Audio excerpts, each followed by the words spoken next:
All right, we're back and we're back. Hey, did y'all enjoy that last panel? Did y'all enjoy that last panel?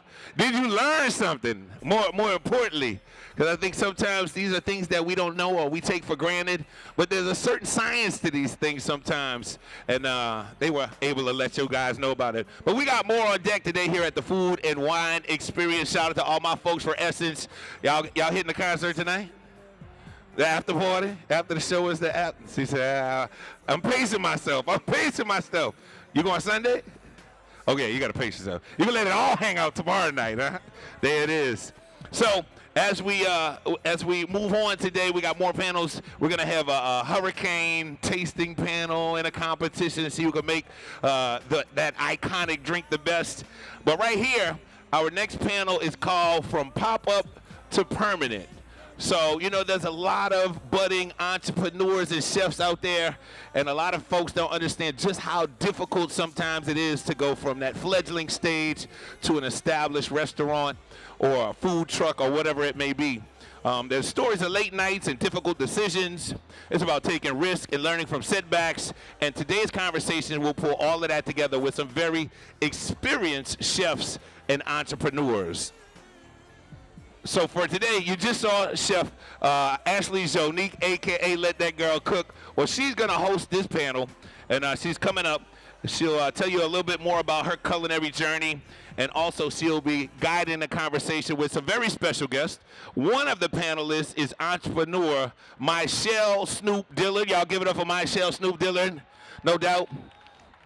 Does some stuff with 2 Chainz and a number of other big entertainers. She's the founder of Dillard Hospitality Group. All right, she's launched successful restaurants and concepts, expanding into multiple business ventures, and she's built a career rooted in vision, resilience, and ownership. Also, we got budding superstar, my man J.J. Simmons, my man with the spoon, Mr. New Orleans on fire. He's a foodie, he's influencing culture, and he's taking it back to the roots right here in New Orleans because he is from New Orleans, and he's definitely got New Orleans on fire. Please give it up once again for J.J. Simmons. There, and he got the spoon. You got the spoon?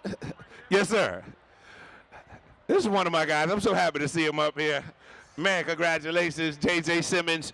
Chef Ashley Jonique will be guiding this conversation, and give it up for Mychel Snoop Dillard. Y'all got to clap a little louder for my people. All right, let's get it. Good morning, y'all. Is it still morning? Good morning, y'all. Well, I'm Chef Ashley Jonique. You see me on the last segment. And I'm here with J.J. Simmons and Snoop. So, Snoop, we have a few questions for you today. You ready? Yeah, let's do it. First question, is this your first time in New Orleans?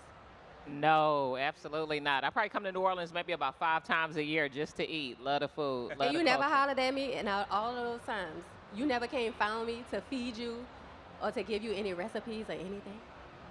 Repeat that one more time. I can't hear you. I said you never came to holler at me. You've been down here all these I times, know. and I never got a I know. chance to I'm feed here you. now. What's up? I got you. I got you. Okay, so this segment is called The Business of Food from Pop-Up to Permanent, and this is the first question. Snoop, every successful business starts with an idea. Wouldn't you first realize that your vision had the potential to become something bigger other than just a single restaurant?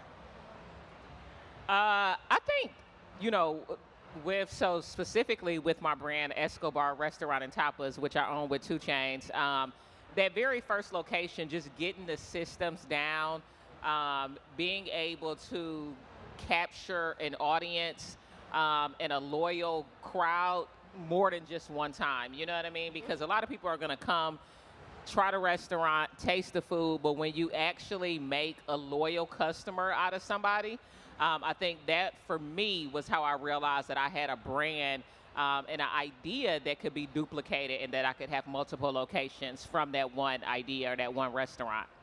Okay, this question isn't on the card, but I still want to ask it. I know that a lot of times black businesses get a bad rep for customer service. People coming to work, having attitudes, saying that you have to pay for different things, or, you know, people just catching attitudes and stuff. What is, like, one of the things that you and your business partners kind of encourage your employees to do or say in those situations? One, you know, just keep a positive mindset. The thing with customer service, And I try to let my staff know this and let, everybody that's involved know this, is that you'll never have like 100% satisfaction when it comes to customer service. Now, that's not an excuse, to mess up and to not care about those customers' complaints and the things that they're saying. But number one, and knowing that, and number two, always still having the mindset that most of the time the customer is right, so just keep a level head, do whatever it is that you can do to fix the issue, and make sure that at the end of the day, the customer still leaves satisfied. Okay, good. So the second question is, there's many inspiring entrepreneurs in the audience today. What is one lesson that you learned early that saved you time, money, and frustration? It's for both of us? Both, anybody? Oh, okay. I'm so sorry. I'm waiting my turn. Listen, I want to say thanks to everybody that's out here. I want to thank y'all for being here. There's a lot going on. I appreciate y'all being here. For me, it's been reading. I love to read. One of my mentors say that there's two ways to get wisdom, people or pain. And if you don't get it through people, pain will schedule it for you. So for me, I'm very serious about reading. I know people think I be joking. I don't feel like I was the smartest person when I was younger. I started smoking weed at 12 years old, and I really feel like it fried my brain. And when I got saved at the age of 23, I recommitted my life back to God. I feel like my real brain cut on, and I fell in love with education after school. Once I was done with school, and I love reading, I've learned so much. It's like so much that I'm doing right now with New Orleans on Fire, like I'm always quoting a book. So for me, it's been like to be obsessed with learning. Same question for you, Snoop. What is one of the things that you learned early on that saved you time, money, or frustration? For me, I would say two things. Number one, systems before scaling. So always, because I'm a coach as well, and a mentor. And so I always tell my students, like, you can't build on top of bullshit, which means, you have to have your systems in place before you decide to start, growing, expanding, duplicating, etc. And then also document the process. I think a lot of times, especially as African American entrepreneurs, we don't document the process, and that's why a lot of times when you go to restaurants, food will taste different. You'll go get something, and it's like, oh my God, that dish was amazing. Let me go back next week, and then you go back next week, and it tastes totally different. So documenting the process from A to Z is so important. Especially for me, because I franchise my brand. And so in order to be able to franchise a brand, that's exactly what it is. It's because you're selling your systems, you're selling your documentation. So if you learn to do those things early, it will help put you in position to be able to scale and franchise and do different things later. Okay. Are you planning to expand in any other, do you have restaurants in any other states other than Georgia, Snoop? Yes, so we have a location in Memphis, Tennessee. We have a location in Dallas, Texas. In Georgia, we have several locations. And so, yes, we're actually in gear now to continue to open, more franchises, especially in the southeast part of the country. Okay, cool. That's awesome. Amazing. Okay. Congratulations. Thank you. I appreciate that. And JJ, I want to say I'm so proud of you. Thank you so much. Thank you for having me. She's responsible for me being here today. Yes, she is. Okay, so the next question is, building a business often means balancing creativity with financial responsibility. Snoop, how do you protect your vision while making sound business decisions? Protecting the vision, so you have to make sure, and for me, what I do, you got to make sure that the people that you have hired they embrace the culture. That's very important, because a lot of times you got people that are supporting the brand, not just because of the food, but also the culture as well. And so it's super important to make sure that that lives within the community, of your restaurant. And so withholding, those values and the culture, and making sure that I have a team that believes in that as well and believes in my vision. Okay, JJ, this question is for you. Okay. New Orleans on Fire, people know you, JJ Simmons. It seems like a one-man show, but it's not. You have some co-hosts. How do you pick your co-hosts, and how do you stay on top of creating new ideas to go off of on Instagram and all your other social networks? Exactly what she just said, getting people that embrace the culture. I pay attention, when the things that we doing, people got to embody what we're really doing. So I study people, I pay attention to behavior, I see who's really supporting. You know, a lot of times people will support you, but you really don't see the skill set that they might have and how they can add value. That's one of the main reasons it's not good to hire your family. My mama called me 50 times yesterday, asked me to interview my little sister. I'm like, my little sister don't want to be on New Orleans on Fire. Because if she did, she would be on there. You know, and I can look at that's why when we are interviewing people, I can tell who want to be on there and who doesn't. Like I say this humbly, but I'm very great at reading people. But to answer your other question is I'm a thinker. You know, I study the market. I see what the market wants. For an example, we do a thing called Beauty of the Day. Let That Girl Cook was the beauty of the day. Yeah, you know, so, you know, one day I was driving and I thought about Jet Magazine. I was going to say that. Yeah, and I was like, you know, why not? You know, and I believe in celebrating people, especially black women. Shout out to black women. And, you know, I see what's needed. And I'm very great at filling that need, you know, so that's how I do it. For both of you, do you think that personal personality with business can help catapult the business itself? Absolutely. It depends what business, because all businesses doesn't require your personality. Right. Some do, some don't. You know, I wrote in one of my books that years ago, Cardi B, I wrote a book called Turning Likes into Cash. And Cardi B, when she first came out, people loved her music, but they loved her personality more. That was the thing. And while her next album was coming out, her personality carried her until the next album came out. So when I meet people that talk about they're not on social media, all y'all on social media, right? Okay. You know, like you have to be out there. You have to develop a way to strategically put yourself out there so people can fall in love with you. You know, now if you run in a Home Depot, you don't need a personality. Okay, Snoop, this question is for you. How important has community support been with your success, and what advice would you give entrepreneurs about building authentic relationships rather than simply just building customers? Community support is vital, you know, especially when it comes to a restaurant. You know, like if the community doesn't support you, what do you have? You know, that's your customers.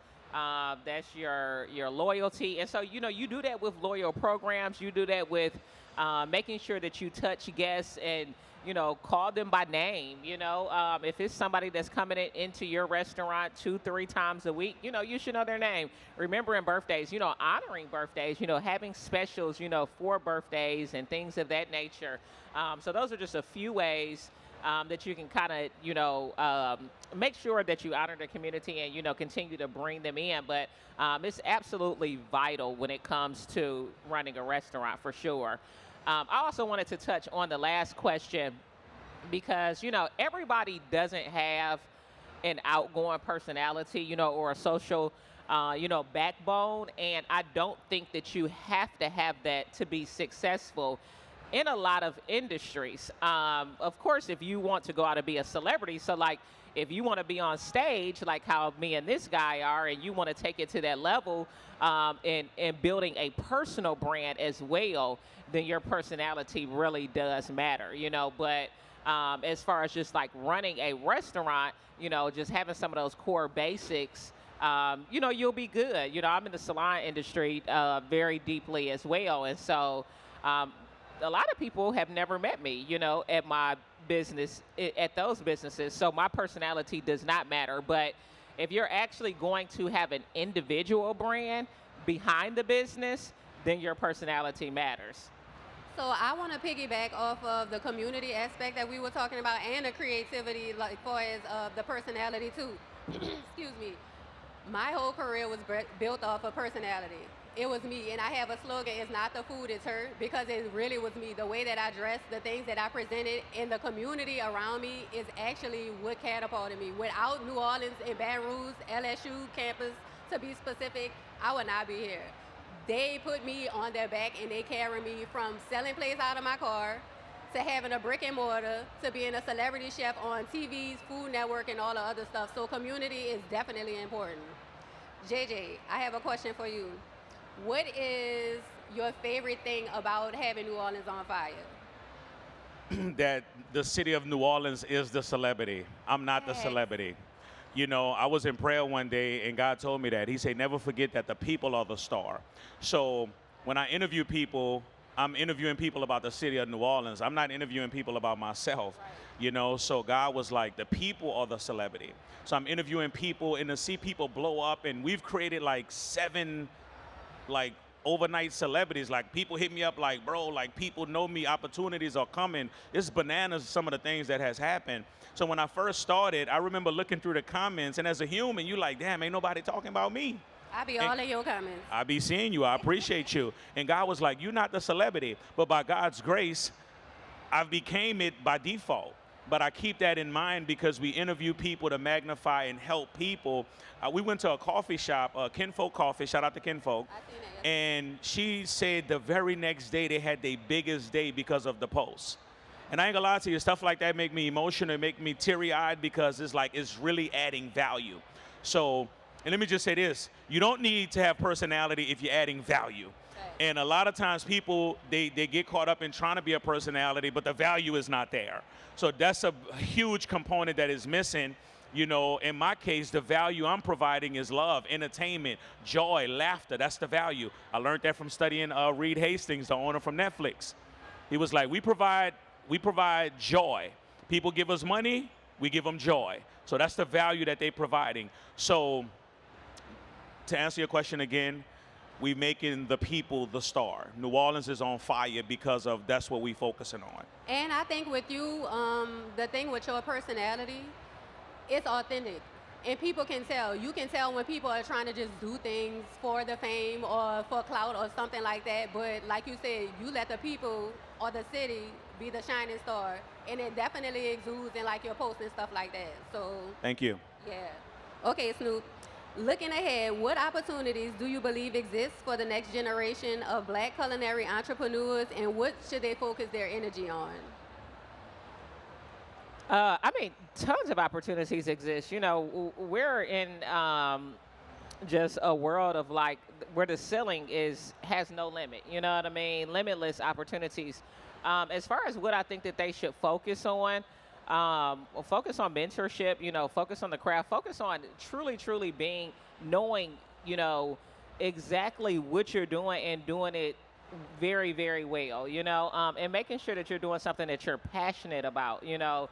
Not just because it's something that's going to make money, or not just because it's something that's going to give you fame or help you get closer to a specific financial goal, but because it's something that you're specifically passionate about and studying. I would actually like to see us have more Black chefs, you know, that are going out of the country, you know, going to and learning different food cultures, you know, and then bringing that back here as well. So I think that that's a lane, especially as we have more people that are moving out of the U.S. And actually learning, you know, different food cultures and bringing that back here. That's actually what I used to do before I had my son. He'll be 11 this year, but before I had him, I used to travel the world to different countries. And at that time, I was gatekeeping because I'm like, look, this is going to catapult me. I'll teach y'all after I learn it, because I didn't want to just be, you know, giving out knowledge and I wasn't that knowledgeable about it. So once I master it, I was open to, you know, like sharing it with other people. But I would go to different countries, take cooking classes, go to wineries, and just indulge in all of these things. And I will come back and mix it with our New Orleans culture. And that's what kind of catapulted me too. And I want to just shout out my intern, Nyla. She's in the audience. She's going to become a chef soon. So we've been doing classes and stuff like that, but I brought her here and I wanted her to listen to you guys speak. That way she can kind of get an idea and wrap her head around if this is the industry that she really wants to be in. So Nyla, shout out to you. Okay, is there anything that you guys want to say? You want to plug your social medias, your businesses? Snoop, you said you have other businesses. Yes, I do. Let's get in that bag. Yeah. So like I was saying, I'm a mentor, I'm a coach.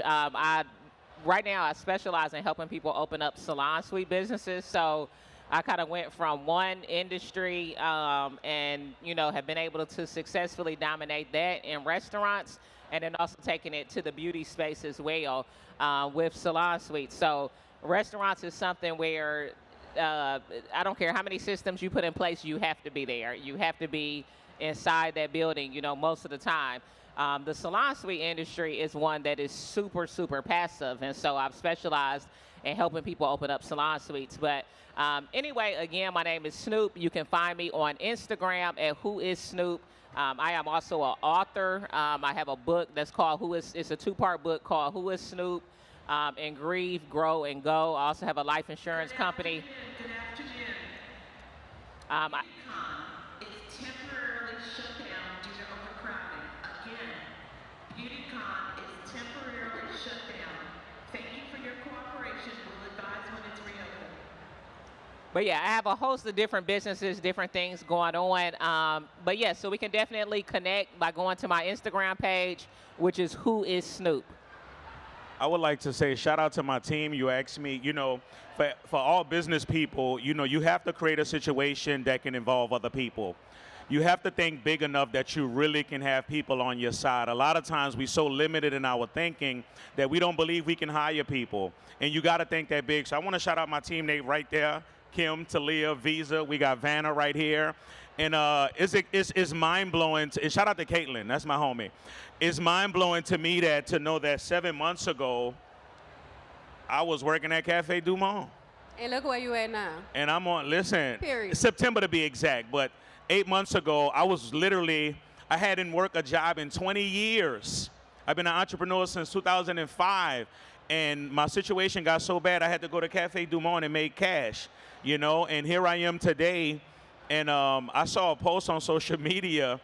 The dude said, if you would post for 90 days straight, it would change your life. I've posted every day since December 26. And I'm super viral in the city of New Orleans. And Bayou Classic booked me yesterday.